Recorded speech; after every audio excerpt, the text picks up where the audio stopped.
Welcome to Asman IAS आज 17th of July. Justice is doing for others what we would want to be done for ourselves.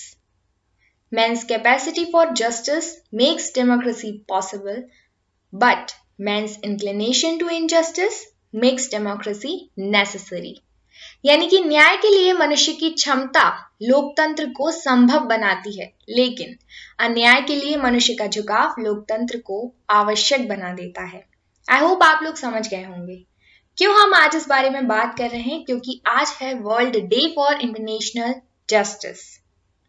क्या होता है justice?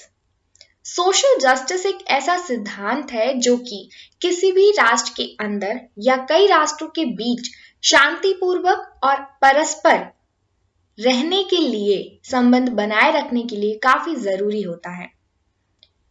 हम social justice के principal को अपनाते हैं जब भी हम ये बात कहते हैं कि जेंडर इक्वलिटी होनी चाहिए, लोगों के, माइग्रेंट्स के अधिकार बरकरार होने चाहिए, तभी हम सोशल जस्टिस के प्रिंसिपल को फॉलो करते हैं।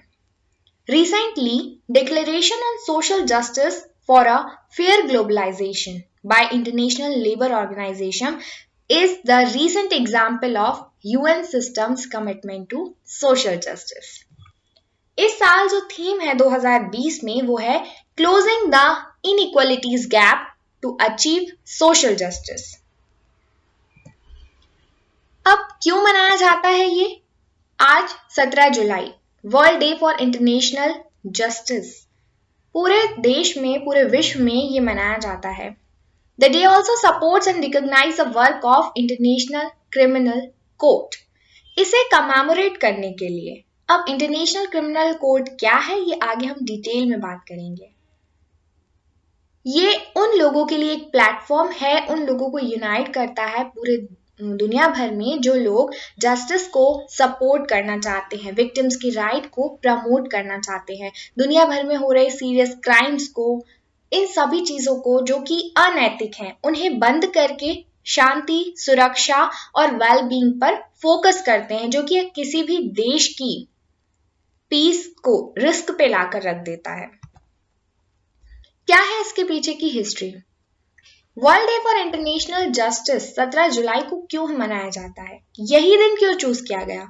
क्योंकि इसी दिन 1998 में रोम स्टैट्यूट को अडॉप्ट किया गया था। It also marks the importance of continuing the fight against impunity and bringing justice for the victims of war crimes, crime against humanity and genocide। और इसी ट्रीटी के अंतर्गत आईसीसी यानी इंटरनेशनल क्रिमिनल कोर्ट को establish किया गया।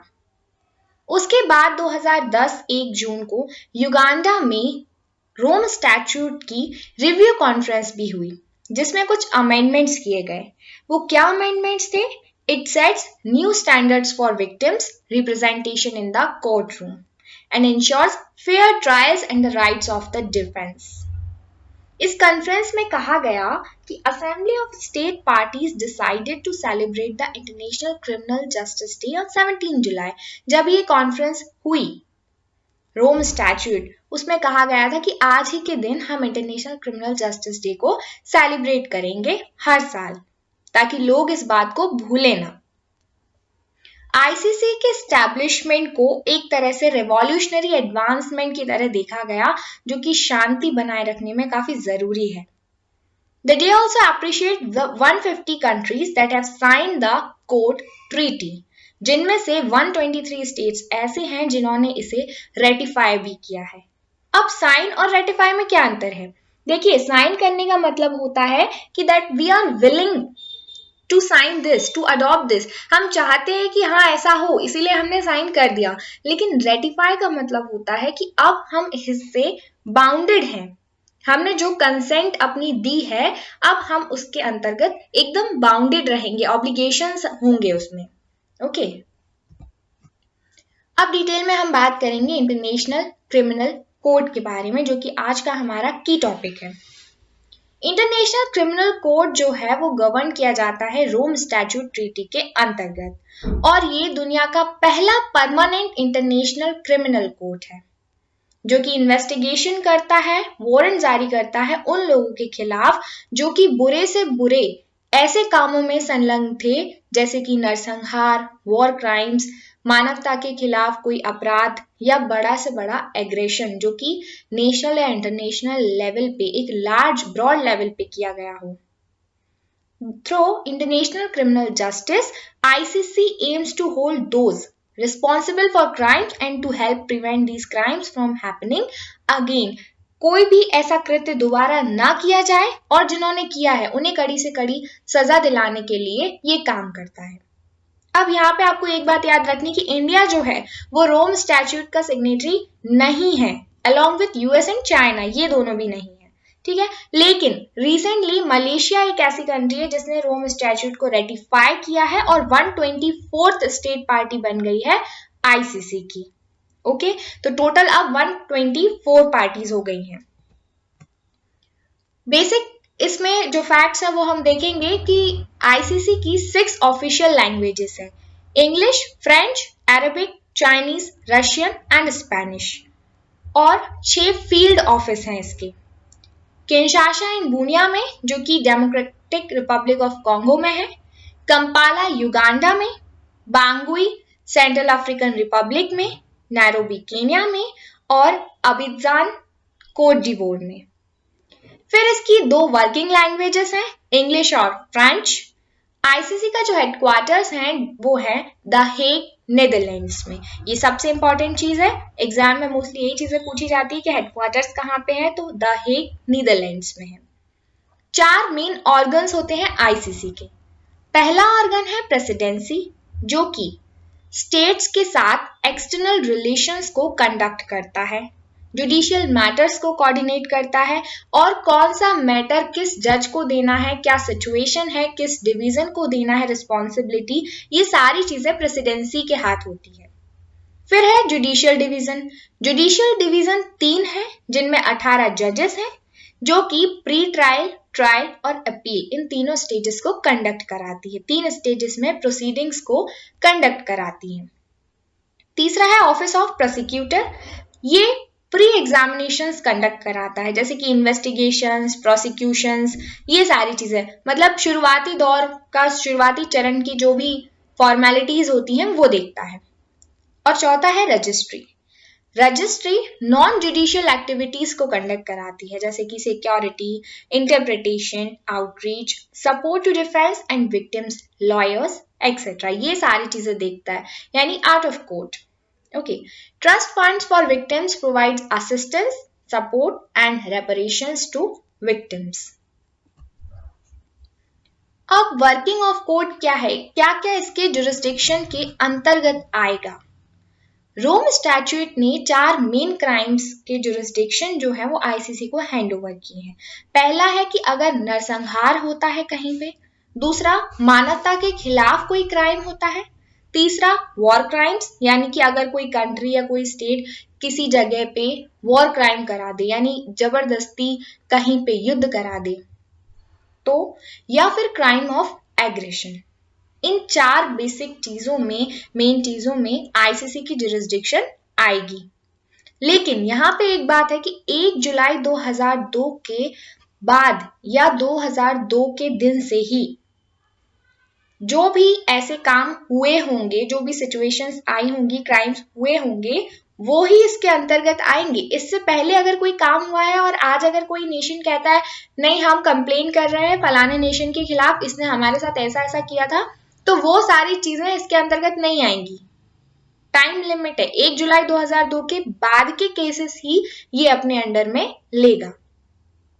अब यहाँ पे आपको याद रखना है कि आईसीसी जो है वो यूएन ऑर्गेनाइजेशन नहीं है, यूनाइटेड नेशंस का पार्ट नहीं है, लेकिन इसका एक कॉपरेशन एग्रीमेंट है यूनाइटेड नेशंस के साथ।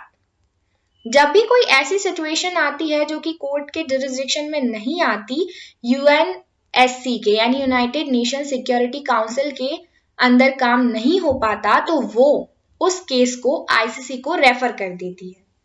ठीक है, जैसे कि डारफुर, सूडान और लीबिया के बीच वाली कंडीशन में किया था।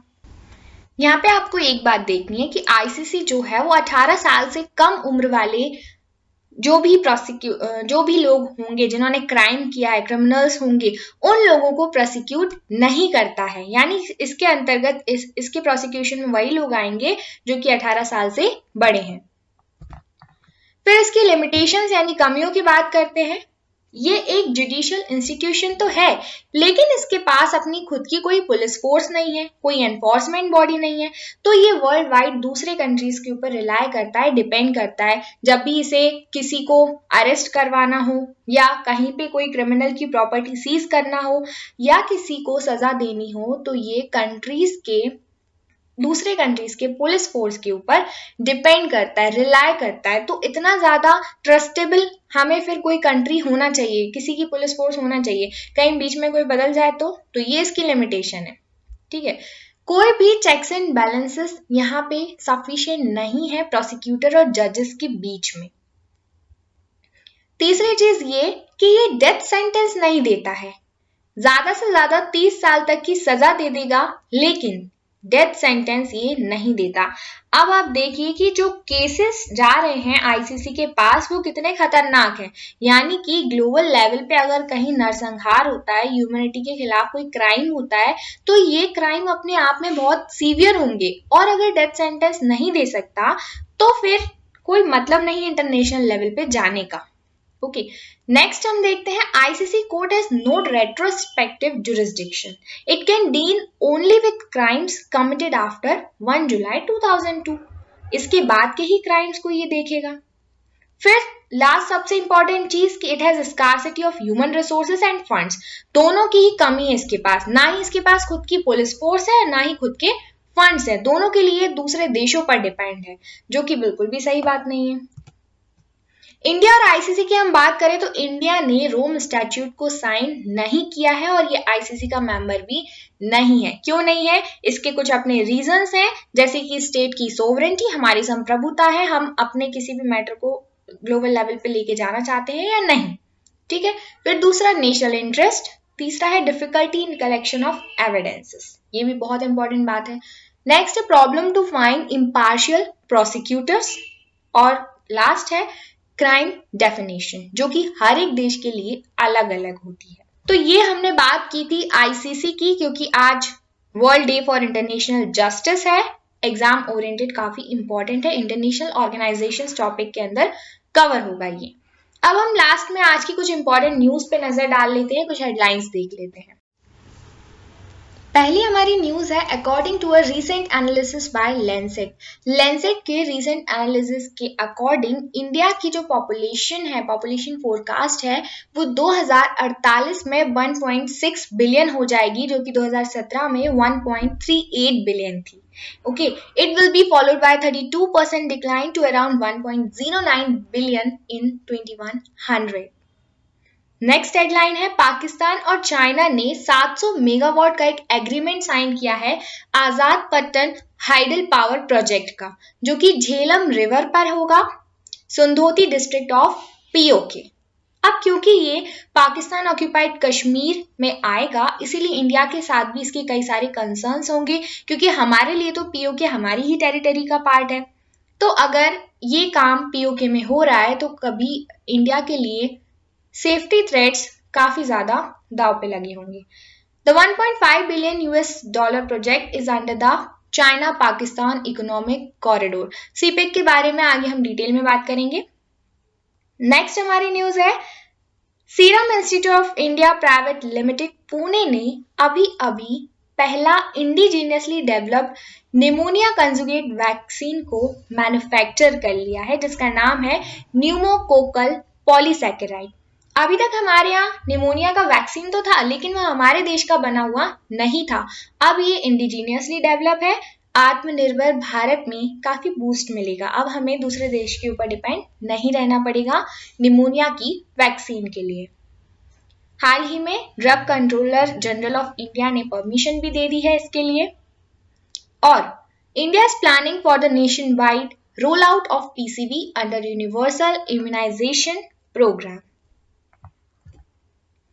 नेक्स्ट है रिसेंटली मिनिस्ट्री ऑफ शिपिंग ने reviewed the development of the country's first transshipment hub, Kochi International Container transshipment terminal.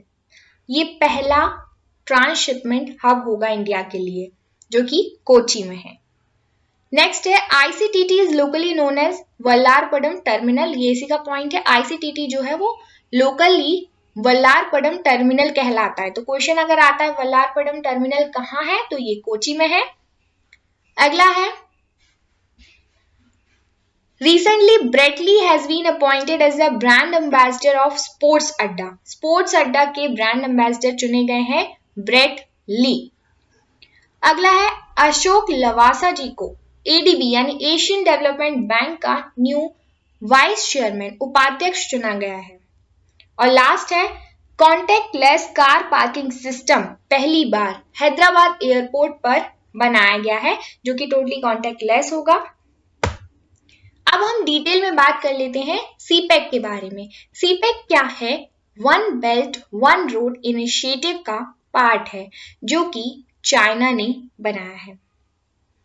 To improve infrastructure with Pakistan for better trade with China and to further integrate the countries of the region. अब इसका main components जो है वो है One belt यानी कि the land based belt, और one road means the ocean going maritime silk route. इसका एम होगा ईस्ट एशियन इकोनॉमिक रीजन और यूरोपियन इकोनॉमिक सर्किल को कनेक्ट करना, ताकि एशिया और यूरोप अफ्रीका तक चाइना की इजीली पहुंच हो सके ट्रेड के लिए। ओके, अब इंडिया ने बेल्ट एंड रोड इनिशिएटिव का बॉयकॉट किया, बहिष्कार किया, जो कि चाइना के द्वारा शुरू किया गया था, क्योंकि इंडिया के अपने कई सारे कंसर्न्स थे। आप यहाँ पे मैप में देख सकते हैं कि जो सीपेक का ये जो इकोनॉमिक कॉरिडोर है, ये पाकिस्तान के ग्वादर पोर्ट से होकर ये इंडिया के पीओके वाले पार्ट से गुजरता है। अब क्योंकि इंडिया के पार्ट से गुजरता है और इंडिया से बिना पूछे ही बना लिया गया है, तो यहाँ पे इंडिया के कई सारे कंसर्न्स हैं। और वैसे भी पाकिस्तान के साथ हमारी इतनी अच्छे रिलेशंस नहीं है, चाइना हमेशा पाकिस्तान का साथ देता है, इसीलिए इंडिया के काफी कंसर्न्स हैं इसे लेकर। तो आज के डिस्कशन में बस इतना ही। Thank you so much friends. कल फिर हाजिर होंगे नई खबरों के साथ, नए टॉपिक के साथ। स्टे ट्यून्ड विद आसमान आई।